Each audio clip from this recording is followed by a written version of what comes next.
Insya Allah ilmu yang disampaikan itu berkah dunia akhirat untuk diamalkan. Insya Allah mendapatkan manfaat dan berkah dari Allah Subhanahu wa Ta'ala. Jika sahabat semua istiqomah mengamalkan doa-doa yang telah saya ijazahkan, insya Allah akan dikabulkan oleh Allah Subhanahu wa Ta'ala. Intinya kita jangan berburuk sangka kepada orang lain, jangan merasa ada rasa dendam, iri, dan lain sebagainya, karena itu adalah penghalang daripada cepat terkabulnya doa.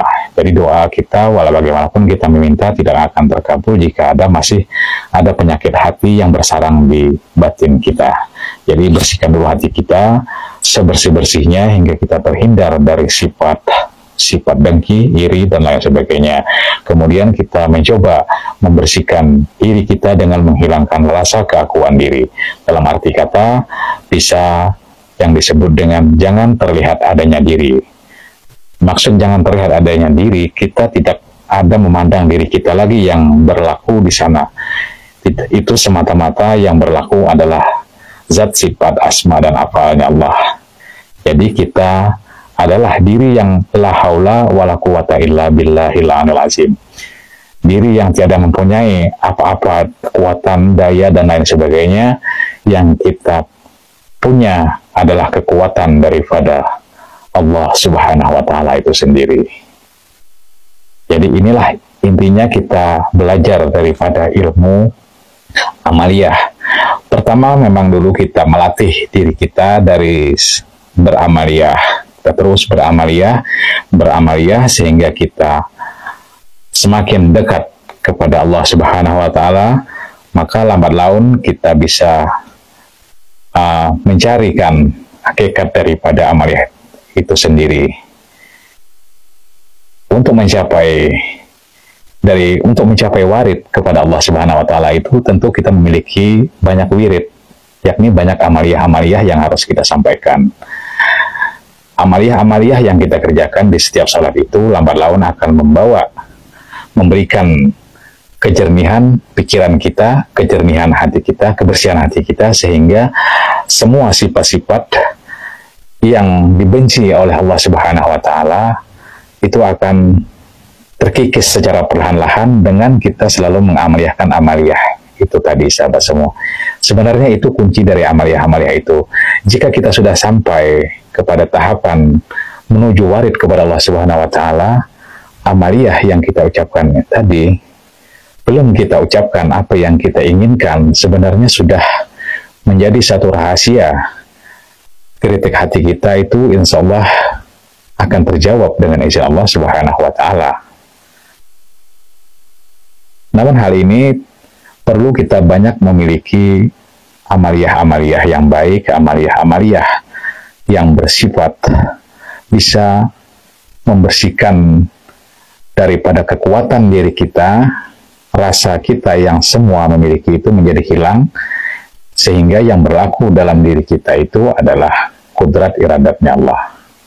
Nah, untuk mencapai tahapan itu tentu tidak akan mudah, tentu banyak halangan dan rintangannya. Dan kita pun mungkin sering bertanya, saya selalu mengamaliyahkan amaliyah ini, tapi kok kenapa amaliyah saya tidak diterima oleh Allah Subhanahu wa Ta'ala? Saya selalu berdoa mengamaliyahkan ini seberapa banyaknya, namun doa dan amaliyah saya tidak terjawab oleh Allah Subhanahu wa Ta'ala. Sahabat semua tidak perlu untuk menanyakan hal demikian, karena itu sama saja meragukan akan kekuasaannya Allah. Tugas kita hanya cukup melaksanakan dan membaca. Selebihnya itu urusan dari Allah Subhanahu wa Ta'ala yang melakukan dan yang bertindak. Apakah Allah ridha atas amalan kita? Apakah Allah sudah bisa sahabat semua kenali, sehingga semua yang mana doa-doa sahabat semua itu lambat terkabulnya, sahabat semua bisa mencari akan kesalahan-kesalahan yang ada dalam diri sahabat-sahabat semua itu sendiri. Itu intinya yang harus sahabat-sahabat semua pahami dalam hal amaliyah. Saya berikan amaliyah berapa banyak pun, jika sahabat semua hanya membaca dan mengamalkan sebatas bacaan saja, itu kemungkinan akan jauh sekali untuk dikabulkan oleh Allah Subhanahu wa taala. Karena hanya sekedar bacaan dan tidak kita rasapi di hati.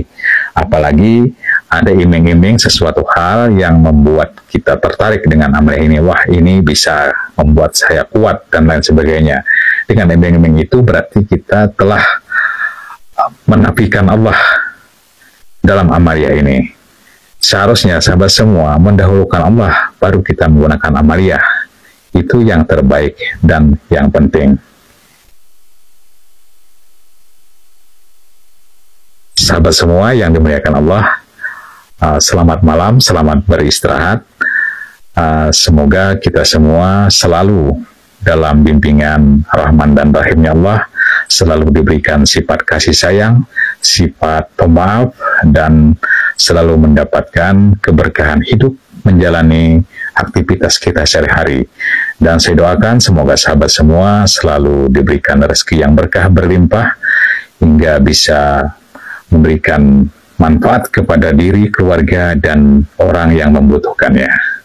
Berbagilah selagi kita mampu berbagi, dan selalulah kita menjalankan kebaikan, menghindarkan sifat-sifat yang dimurkai oleh Allah Subhanahu wa taala.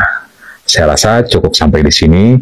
Terima kasih atas kehadiran sahabat-sahabatku semua yang telah mendukung, mensupport saya untuk selalu bisa memberikan yang terbaik kepada umat Rasulullah Sallallahu Alaihi Wasallam. Dan mari kita saling mendoakan, mari kita saling memberikan yang terbaik agar kita semua bisa selamat dunia dan akhirat. Saya rasa cukup sampai di sini, sahabat semua. Wabillahi taufiq wal hidayah. Wassalamualaikum warahmatullahi wabarakatuh.